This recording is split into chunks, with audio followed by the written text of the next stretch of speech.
POV. You wake up in the year 2035. At first, everything feels normal.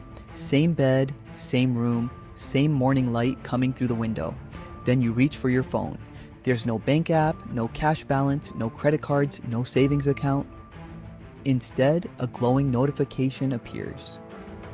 Your daily trust score has been updated. You currently have 47 social credits remaining for today.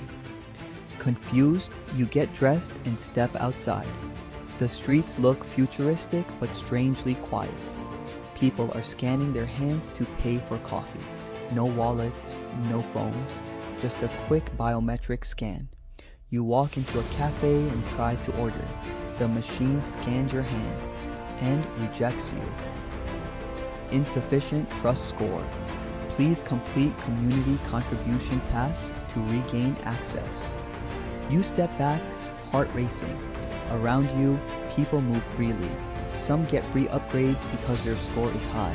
Others are quietly denied entry to places. A man is turned away from the train station after his score dropped overnight for negative social behavior. You realize something terrifying. Money as you know it no longer exists.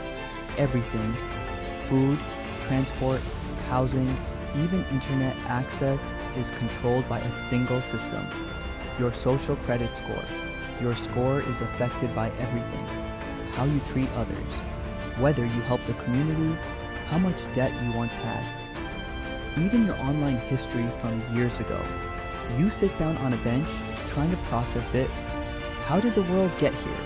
What happened to cash? What happened to banks? What happened to freedom?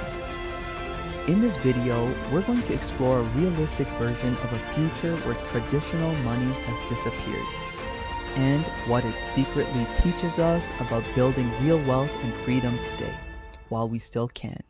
Stay until the end, because the most important lesson is not about 2035. It's about what you should be doing right now in 2026.